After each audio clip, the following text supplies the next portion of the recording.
I never get tired of this view. It's so beautiful, and you'd never know we're just a mile from downtown Hanover. Bulge Hill has long been a special place in this community.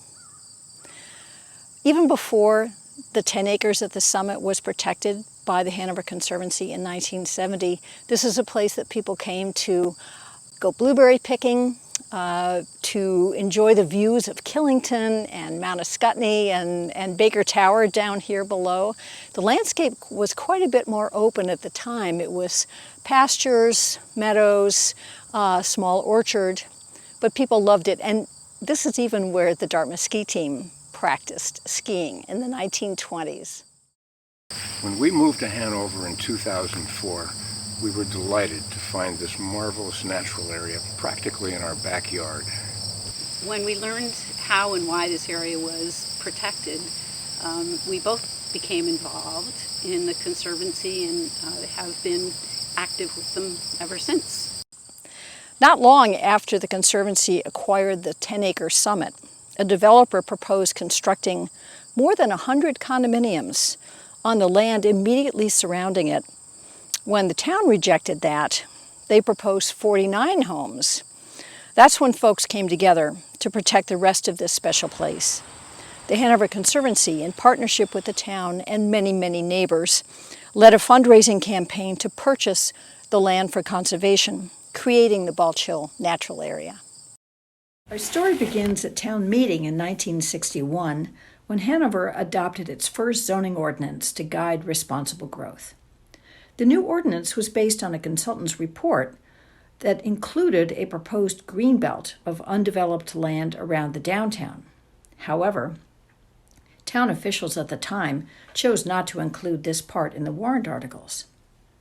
That very day, 5 concerned citizens, Bob Norman, Carolyn Tenney, George Wrightson, Ted Hunter, and Jean Hennessy, met to see what could be done to correct this omission. They believed protecting a greenbelt was critically important. The next year, they were back at town meeting with a petition to add a new type of zone, nature preserve, which won strong approval by voters. It was this group of inspired, determined citizens that formed the private nonprofit membership organization called the Hanover Conservation Council. Over the last 60 years, the Hanover Conservancy, as we are now known, has helped protect nearly 2,700 acres. This includes 453 acres all over town that we own and manage, plus 555 acres protected by our conservation easements or deed restrictions. With the Conservancy's help, another 1,664 acres have been acquired by the town and other partners for conservation purposes.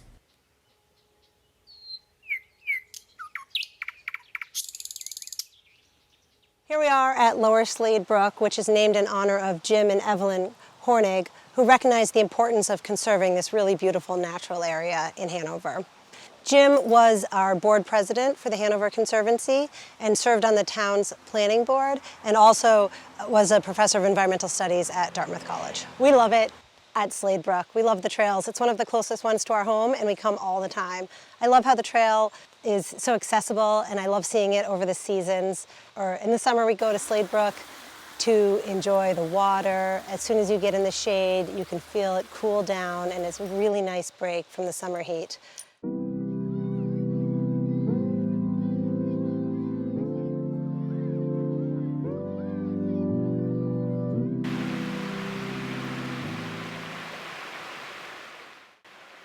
This is Mink Brook. It's Hanover's largest stream. Its watershed reaches from its headwaters on Moose Mountain to its mouth at the Connecticut River. Some remember how polluted the lower reaches of this brook and the Connecticut River had become by the 1950s and 60s. It wasn't until the Clean Water Act of 1972 and the construction of the sewer line through here under the Quinn Trail that the brook began to recover. Even more, It's been a deeply important place for Indigenous peoples for thousands of years and continues to be so. The Conservancy recognizes and honors the Abenaki as the traditional stewards of this landscape, and we strive to respect and protect our conserved lands and waters here in a way that reflects that understanding.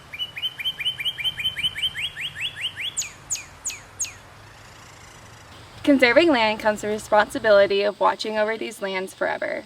We use land trust best practices to prepare management plans and keep them up to date. We monitor boundaries, maintain trails and signs, and where needed, remove invasive species and restore native vegetation. This is a big task and requires a dedicated stewardship fund and a core group of awesome volunteers.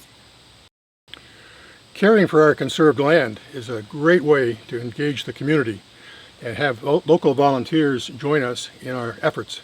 And we're very lucky here in Hanover that we have a lot of volunteers. They do such things as lay out trails, build trails, monitor trails, maintain trails, remove invasive species, as Marilla mentioned, and also build bridges and do whatever else comes along. We're very lucky to have their help. With major trail projects and after storm cleanups, we partner with the Upper Valley Trails Alliance and rely on their expertise to help out.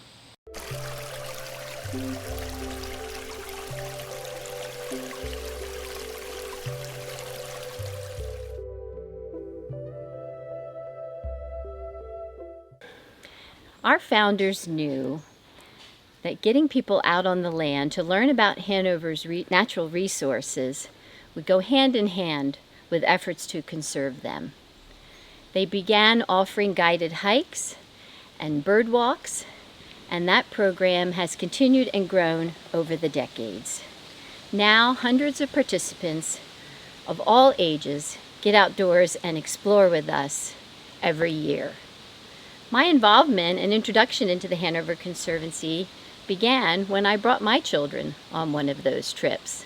I then became a member and a volunteer, and later went on to lead lots of field trips and served on the board for 9 years.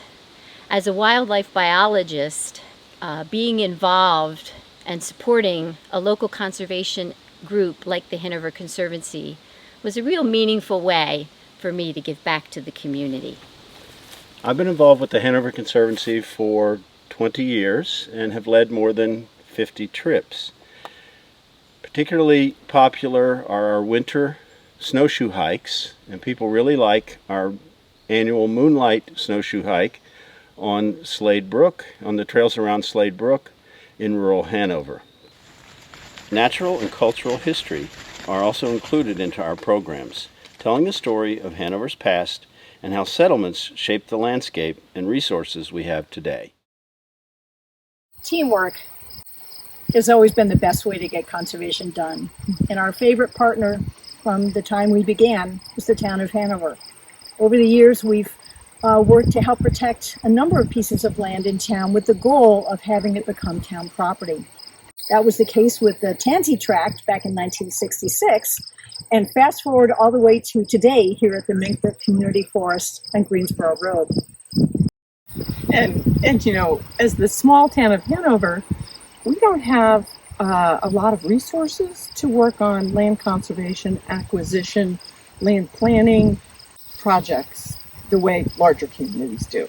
This is a town that relies on really important partners in many facets of what we do. And when it comes to land conservation, recreation land planning, it's the Hanover Conservancy. And the Minkbrook Community Forest property, which is a beautiful piece of property, in particular as an example of how valuable this partnership is, because Adair and I, together with J.T. Horn from the Trust for Public Land, have been working on this project for a decade. So without you all, we wouldn't have all the wonderful spots that we have, and we're so grateful and willing to step up to say, we need partners in these projects, and the Conservancy is that partner. The climate crisis is affecting Hanover now, and it's going to take all of us to confront it. The Hanover Conservancy is helping by conserving stream corridors and wetlands to protect against flooding from heavy storms, protecting cooler, higher elevation habitat, and linking with other protected lands to guarantee room for wildlife to move. Good examples are our Moose Mountain lands, the Mayor Niles Forest, the Britton Forest, and our purchase of a conservation easement on the 313-acre Shumway Forest along the spine of Moose Mountain. We also protect places important for other reasons: public drinking water supplies, historic landscapes, beautiful views, and trails. Our new strategic plan describes our promise to protect new important lands, the lands and trails already in our care, and our community's long-held conservation ethic. That's a big job, but I think our community deserves it. Thank you, Hanover Conservancy, for protecting habitat for wildlife, for your promise to protect our land, trails, and community, for caring about the health of our community, for places that I can connect with nature, for clean brooks and vernal pools, for beautiful trails to explore. And thank you to all of our members who support our work and make conservation in Hanover possible. Thank you.